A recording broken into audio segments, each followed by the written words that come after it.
Il existe un bruit bien particulier qu'un hôtel produit lorsqu'il est vide, un son que quiconque a travaillé dans l'hôtellerie reconnaît instantanément. Ce n'est pas du silence, c'est bien pire. C'est la rumeur d'un colosse de béton conçu pour déborder de vie, mais tournant à vide pour un public fantôme. La climatisation qui vrombit dans des couloirs déserts, les ascenseurs s'arrêtant à des étages où aucune porte ne s'ouvre, en cuisine, les extracteurs s'époumonnent pour préparer une infime fraction des repas prévus à l'origine, tandis qu'un pianiste joue sa mélodie dans un hall désert.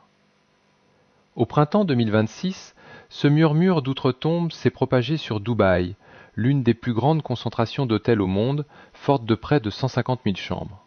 En février, près de 4 chambres sur 5 étaient encore occupées et la métropole affichait des records historiques. Puis en mars, le taux d'occupation s'est effondré à 33%. Près de 5 millions de passagers attendus au premier trimestre se sont tout simplement volatilisés. C'est l'histoire de la pire saison que Dubaï ait connue, de l'arrêt brutal en 8 semaines d'un empire touristique bâti sur 25 ans. Mais il y a un rebondissement étrange que presque personne n'a vu venir. Aujourd'hui, vous et moi allons enquêter sur ce mystère. Alors que les complexes hôteliers se vidaient, un autre secteur de la ville restait inexplicablement et fièrement plat. Si vous voulez comprendre les rouages de cette crise sans précédent, rejoignez notre enquête en vous abonnant. Notre mission est d'analyser ces effondrements économiques qui frappent bien plus vite qu'on ne l'anticipe. Pour mesurer l'ampleur des dégâts, il faut d'abord assimiler une réalité d'ordinaire invisible pour les touristes. Dubaï ne vit pas au rythme d'une année classique, elle dépend entièrement d'une unique saison.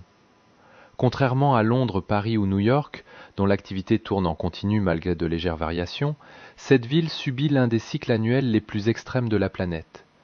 Et le coupable n'est autre que le climat. De novembre à mars, les conditions météo y sont pourtant idylliques. Un ciel bleu azur, un air sec et chaud, le rêve absolu des touristes fuyant le gel de l'Europe ou de l'Asie. C'est le cœur de la saison. Les complexes hôteliers affichent complet à prix d'or et les festivals commerciaux s'enchaînent. Mais dès le mois de mai, le désert reprend ses droits. Le mercure dépasse les 45 degrés et l'humidité transforme l'air en une serviette brûlante sur le visage. S'aventurer dehors devient intenable, voire dangereux pour la santé. Les flux touristiques se tarissent instantanément, les tarifs s'effondrent et quiconque en a les moyens fuit la ville. Les palaces n'ont plus qu'à endurer un été interminable et désert en attendant le retour salvateur d'octobre. Dubaï a bâti son modèle sur cette compression extrême de l'année. Cette concentration est une force colossale, mais elle cache une immense fragilité que l'année 2026 a révélée. Pour bien comprendre la fragilité de ce château de cartes, il faut que nous regardions de plus près comment cette machine a été construite. Quand votre chiffre d'affaires dépend de seulement 4 mois, perdre quelques semaines est fatal. En janvier normal, Jumeirah est noir de monde, bondé de touristes du Nord ayant parcouru 4000 km pour s'allonger au soleil en plein hiver. Le festival du shopping bat son plein, transformant les centres commerciaux en événements nationaux. Les salles de conférence enchaînent salons professionnels et séminaires où s'entassent des milliers de cadres internationaux. Dans le désert, les excursions s'organisent en flux tendus pour le cliché traditionnel au coucher du soleil. Les restaurants sont pris d'assaut des semaines à l'avance et les tarifs hôteliers atteignent des sommets car nulle part ailleurs on ne trouve une telle alliance de soleil, de sécurité et de confort. En février, l'aéroport est un véritable fleuve humain. C'est la machine d'une redoutable efficacité commerciale à sa puissance maximale. Cette mécanique infernale ne fonctionne que durant environ 120 jours. Chacun de ces jours doit compenser financièrement les 8 mois de léthargie absolue où la chaleur étouffante paralyse la ville. Or, si vous amputez cette saison de ces 3 dernières semaines et que vous annulez toutes les réservations suivantes, l'équation s'effondre irrémédiablement. Dubaï n'a pas seulement perdu quelques touristes passagers, elle a été privée de l'unique fenêtre de tir où le tourisme de masse est viable. Et l'élément le plus dévastateur reste le calendrier. Les hostilités ont éclaté à la fin de février, et non en juillet, période creuse où l'impact aurait été amorti par la morte saison. Si le conflit avait commencé en octobre, au tout début de la saison, l'impact aurait été catastrophique, mais au moins gérable à temps. Mais frapper fin février était le pire scénario imaginable. Cela a instantanément tué la fin de la haute saison, effaçant d'un coup le mois de mars qui est traditionnellement très rentable. Mais le pire dégât, invisible pour les profanes de l'industrie, fut l'empoisonnement de la fenêtre de réservation. Le touriste de Manchester, Munich ou Bombay n'attend pas l'été pour réserver son séjour de juillet ou d'octobre. Il s'y prend des mois à l'avance, précisément au moment où la saison d'hiver s'achève et qu'il commence à planifier ses prochaines vacances. La fin de février et tout le mois de mars ne sont pas de simples périodes de vente ordinaire. C'est le moment crucial où se joue l'avenir financier du reste de l'année.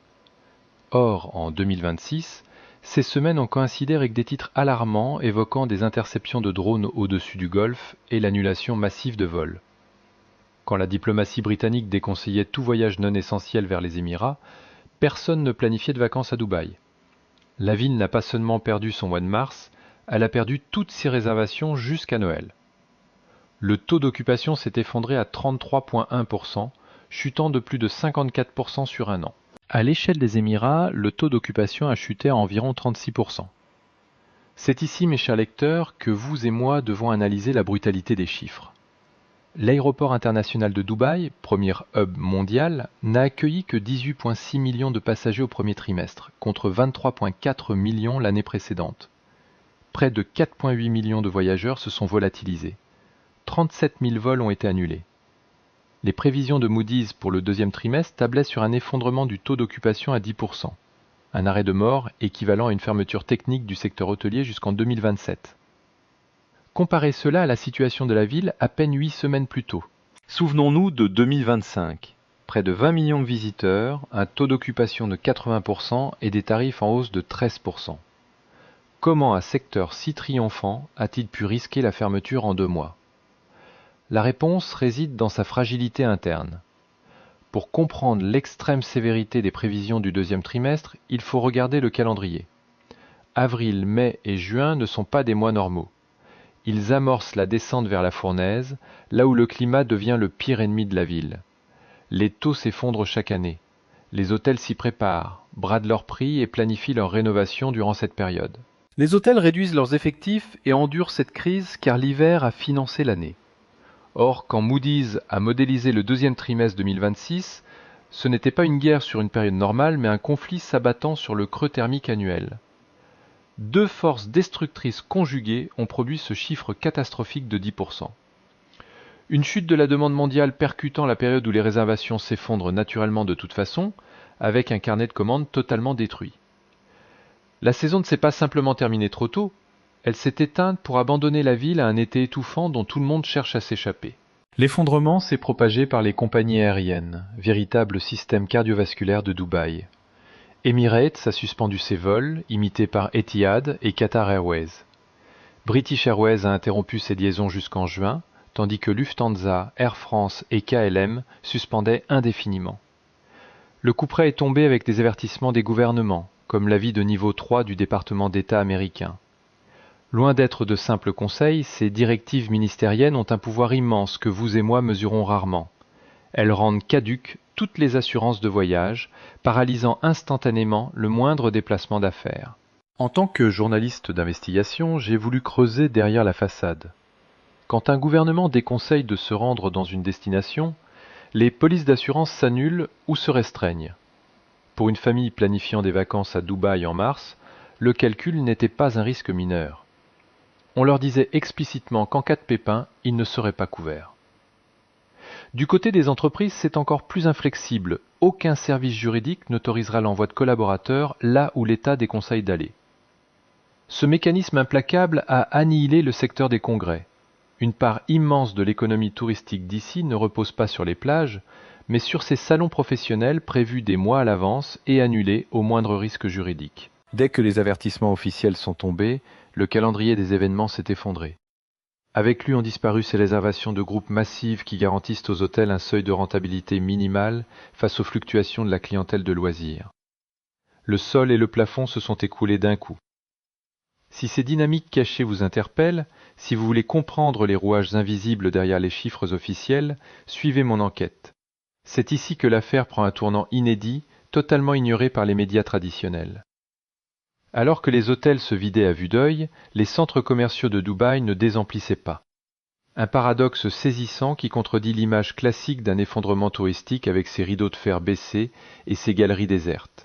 Mais les faits sur le terrain racontent une toute autre histoire. Les méga-centres commerciaux de Dubaï affichaient des taux d'occupation insolents de 95 à 99%, avec des listes d'attente interminables pour les marques de luxe. Le Dubai Mall a attiré 111 millions de visiteurs en 2024, restant le lieu le plus fréquenté de la planète pour la deuxième année consécutive, avec un taux de remplissage de 98%. Les loyers commerciaux les plus prestigieux ont grimpé de 9% sur un an, propulsant Dubaï dans le top 5 mondial. Ce secteur pèse plus d'un quart du produit intérieur brut de l'Émirat. Loin de reculer, les promoteurs injectent 6,5 milliards de dirhams pour s'agrandir. Mes investigations révèlent ainsi que Dubaï ne s'est pas vidée, elle s'est fracturée en deux réalités parallèles. D'un côté des hôtels désertés, de l'autre des centres commerciaux bondés. Ce schisme nous montre le véritable visage moderne de la ville. Ces deux espaces s'adressent à des populations distinctes. Les complexes hôteliers ciblent des touristes étrangers très volatiles, capables de troquer leur séjour contre un billet pour la Thaïlande au moindre doute. Les centres commerciaux, eux, font vivre les résidents locaux. Dubaï compte désormais près de 4 millions d'habitants, qui, eux, ne sont partis nulle part. Ils avaient toujours besoin de faire leurs courses, de s'habiller, de dîner et de trouver un abri climatisé pour leurs enfants le week-end venu. À cela s'ajoute une explication plus sombre, presque psychologique. Quand le climat géopolitique extérieur devient menaçant, les gens ne cessent pas de consommer, ils se replient simplement sur leur sphère immédiate. Dans une ville où l'environnement extérieur est de toute façon hostile à cause de la chaleur écrasante, les galeries marchandes font office de place publique. Les centres commerciaux ont sans doute récupéré une partie de ce que les plages et les excursions ont perdu. Au printemps de 2026, Dubaï offrait l'image saisissante d'un écran divisé en deux mondes.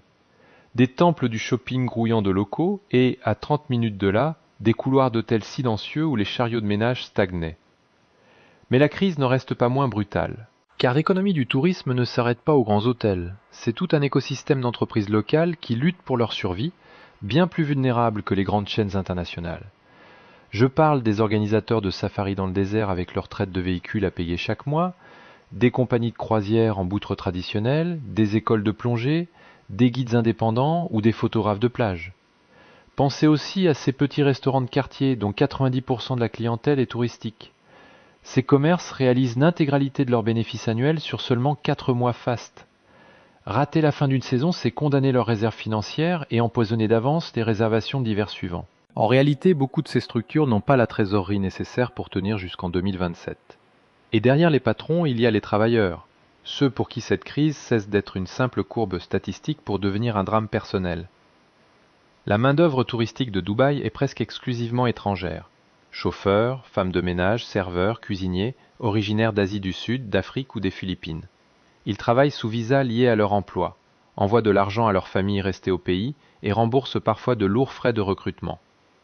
Quand le taux d'occupation des chambres chute de 80 à 33%, leurs heures de travail fondent, leurs heures supplémentaires s'envolent. Pour l'employé qui nettoie les chambres, une mauvaise saison ne signifie pas un bonus en moins, mais le risque d'une expulsion immédiate. Face à l'urgence, le gouvernement de Dubaï a réagi avec une rapidité remarquable, une compétence logistique qu'il convient de saluer objectivement. L'Émirat a débloqué des mesures de soutien d'environ 1 milliard de dirhams, incluant des reports de taxes et des aides directes au secteur hôtelier.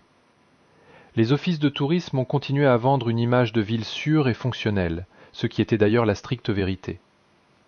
De leur côté, les palaces ont bradé leurs tarifs, multiplié les offres spéciales et assoupli leurs conditions d'annulation, tentant d'acheter la reprise à coups de rabais massifs. La stratégie s'est alors recentrée sur les clientèles régionales du Golfe, bien plus au fait de la situation locale qu'une famille inquiète en Europe. Dubaï a aussi misé sur son pôle de tourisme médical patiemment développé, tout en incitant ses 4 millions de résidents à consommer sur place lors de courts séjours. Ces manœuvres intelligentes ont permis d'amortir le choc, mais elles se heurtent à une limite structurelle implacable. Brader les prix fonctionne sur le voyageur sensible au coût, mais cela n'a aucun effet sur celui qui craint pour sa sécurité physique. Or, au printemps, la sécurité était l'unique paramètre. Aucun rabais ne surmontera un avertissement d'ambassade et aucune campagne pub ne rivalisera avec des vidéos d'interception de missiles. En dernière analyse, l'unique variable déterminante de cette saison aura été le flux incessant de l'actualité internationale. Et c'est précisément la seule chose que cet État ultra performant n'a absolument aucun pouvoir de contrôler. Pour une métropole habituée à dompter son environnement, de la température intérieure de ses dômes à la forme même de ses îles artificielles, cette impuissance soudaine a dû avoir un goût particulièrement amer. Mais en tant que journaliste, je me dois d'analyser l'expression « pire saison de l'histoire » avec rigueur et recul. Était-ce réellement le pire désastre financier de Dubaï? Sur le plan purement statistique, non. Car en 2020, la paralysie mondiale des airs avait tout simplement mis la ville sous cloche. Aucun chiffre de 2026 n'atteint la gravité de cette période de paralysie totale. Le constat le plus honnête est donc celui-ci, nous vivons la pire saison depuis la pandémie, mais il y a une différence fondamentale qui rend la situation actuelle bien plus douloureuse pour les acteurs locaux. En 2020, la planète entière était à l'arrêt, logée à la même enseigne. Dubaï n'a donc perdu aucune part de marché face à ses rivaux directs. Mieux encore, sa réouverture ultra rapide lui a permis de capter la reprise avant les autres. Mais en 2026, le reste du monde tourne à plein régime. Chaque voyageur ayant renoncé à Dubaï est parti ailleurs, a passé d'excellentes vacances et pourrait bien y retourner l'an prochain. Les rapports des professionnels du secteur montrent un glissement de la demande vers l'Asie de l'Est et l'Europe. Une catastrophe mondiale vous fait perdre une année de chiffre d'affaires, mais une crise isolée vous fait perdre vos clients. Et une fois qu'un touriste a trouvé une alternative séduisante, le reconquérir est un travail de longue haleine. Demandons-nous où sont passés ces 5 millions de voyageurs absents. Ils n'ont pas renoncé à leur congé, ils ont choisi d'autres cieux. Les données du marché confirment cette fuite vers l'Asie orientale ou l'Europe du Sud. Les gens ont diversifié leurs choix pour s'éloigner du Golfe, et les pays d'accueil n'ont pas manqué d'arguments pour les séduire et pérenniser ces nouveaux flux. Une famille ayant troqué Dubaï contre la Thaïlande, le Vietnam ou le Japon a trouvé du soleil, une cuisine mémorable, un pouvoir d'achat décuplé et un dépaysement culturel authentique qu'aucun palace standardisé ne peut offrir. Ce n'est pas un choix par défaut. Pour beaucoup, c'est une véritable révélation qui n'aurait jamais tenté sans la pression de l'actualité. Voilà le danger invisible de cette saison ratée, bien plus lourd à long terme que les pertes comptables d'un trimestre. Dubaï a bâti son succès sur la sécurité, le soleil et le spectaculaire. Elle a dominé ce créneau durant 20 ans, mais elle découvre aujourd'hui qu'elle n'est pas irremplaçable. Pour le voyageur moderne, Dubaï reste un choix optionnel, pas un pèlerinage. Aujourd'hui, vous et moi allons analyser un secret de Polyphinelle. Personne ne rêve de Dubaï comme on rêve de Rome, de Kyoto ou du Machu Picchu. C'est simplement une destination par défaut sur une liste d'options jugées agréables. Or, chaque fois qu'une famille choisit ailleurs, cette hégémonie s'effrite un peu plus. Pendant ce temps, l'Arabie Saoudite injecte des sommes colossales dans des complexes de la mer Rouge pour capter cette même clientèle. La saison touristique reviendra, certes, mais est-ce que ces 5 millions de familles reviendront toutes? C'est une autre affaire, impossible à trancher avant des années. Soyons précis, une crise touristique n'est pas synonyme d'un effondrement urbain global. Mes investigations montrent que le reste des indicateurs économiques reste d'une solidité surprenante. Au cours du premier semestre 2026, mes recherches révèlent que Dubaï a enregistré 79 281 ventes résidentielles d'une valeur de 221,4 milliards de dirhams. L'économie a progressé de 2,4% sur un an. Des investissements étrangers records ont afflué et les ventes de villas de plus de 10 millions de dollars ont explosé, tandis que les centres commerciaux tournent à 95% de capacité.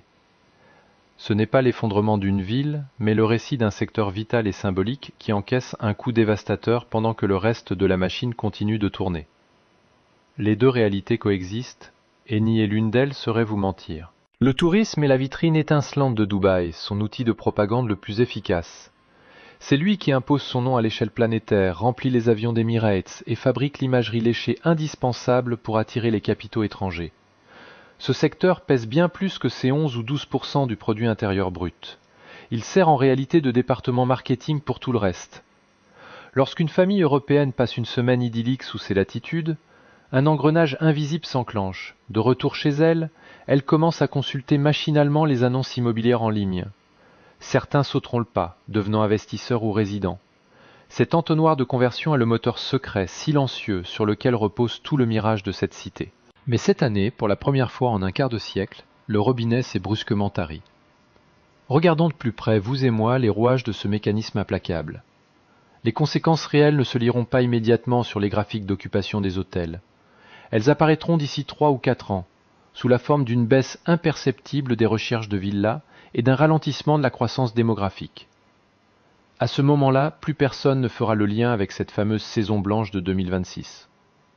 Il y a là une dynamique profonde qui dépasse Dubaï, même si la ville en incarne une version extrême.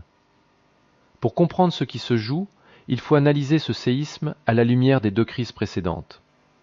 En 2009, le choc était financier.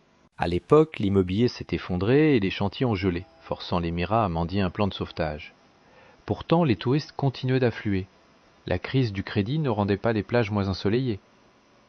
En 2020, le choc fut inverse. Le tourisme mondial s'est arrêté net, mais Dubaï a choisi l'audace en ouvrant ses frontières avant tout le monde, organisant une exposition universelle en pleine pandémie. Elle a converti une crise globale en part de marché. Dans ces deux épreuves, Dubaï avait des cartes en main, des visiteurs en 2009, la capacité d'être l'exception en 2020. En 2026, elle n'a aucun de ces leviers.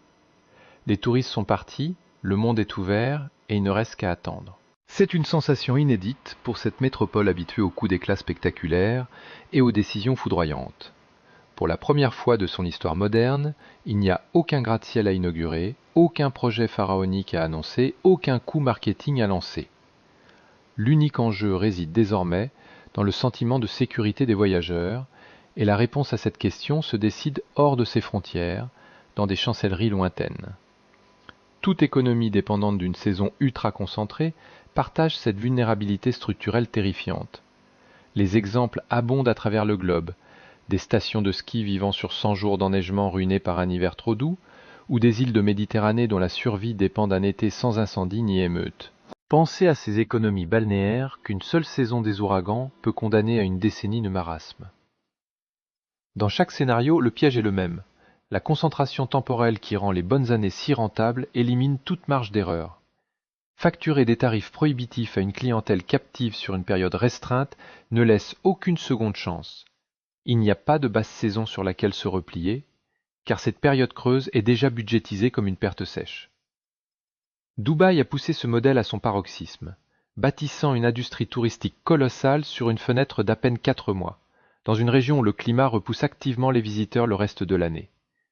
Ce pari insensé fonctionne, jusqu'au jour où la fenêtre se referme brusquement, comme en 2026. Le scénario le plus probable est une reprise timide qui ne prendra son véritable élan qu'avec le retour de la fraîcheur.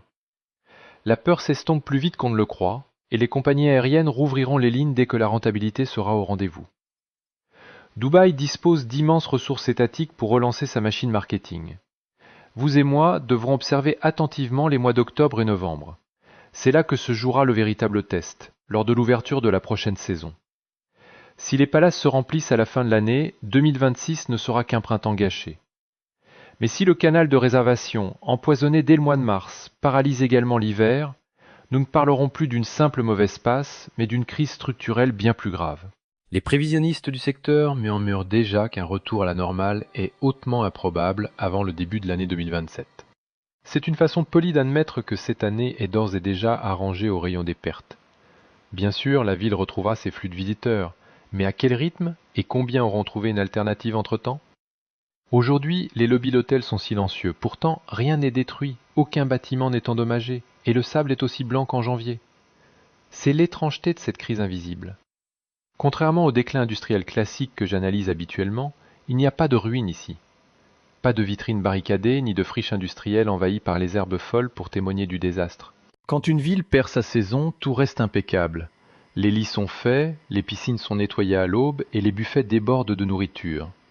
Le personnel attend, impeccable dans ses uniformes repassés. Ce théâtre absurde fonctionne sans faille pour une salle vide, ce qui est bien plus angoissant que de vieilles ruines. La décrépitude raconte au moins une histoire sur le temps qui passe. Mais un palace 5 étoiles désert en haute saison ne dit qu'une chose, une décision de ne pas venir a été prise ailleurs par des inconnus. Multipliez cette absence par 150 000 chambres et vous obtenez le printemps 2026 à Dubaï. C'est une mécanique de précision qui tourne à vide, une perte absolue qu'aucune relance future ne pourra jamais compenser. Un congrès annulé se reprogramme, un chantier de gratte-ciel en retard se termine l'année suivante et une vente immobilière ratée trouve preneur quelques semaines plus tard. Mais les 4 mois de météo parfaite à Dubaï ne se produisent qu'une fois par an. Quand ils s'envolent, ils disparaissent à jamais. Et l'argent qui devait être généré ne se rattrape pas au mois d'août sous 50 degrés à l'ombre. C'est la nature de cette perte. Elle n'est pas différée, elle est purement et simplement effacée de l'histoire financière.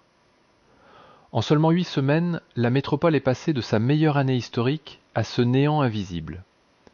Ce n'est pas un échec des autorités, qui ont réagi avec efficacité, mais le rappel brutal de la vulnérabilité de toute économie dépendante du bon vouloir d'étrangers.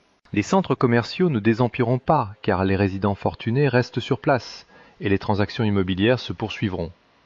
Mais la saison d'or, ces 4 mois sacrés, s'est évaporée. Or, on ne reprogramme pas le climat. Les empires ne s'effondrent pas en un jour, ils cèdent sous le poids de schémas invisibles. Le plus sournois d'entre eux frappe les cités ayant bâti leur fortune sur une étroite fenêtre météo et sur la bonne volonté internationale. Comme vous et moi le comprenons désormais, cette fenêtre magique qui s'ouvre si facilement peut se refermer sous la pression d'événements extérieurs incontrôlables. Dites-moi en commentaire si vous avez dû annuler votre voyage cette année, et abonnez-vous. Le prochain chapitre s'écrira en octobre pour l'ouverture de la nouvelle saison.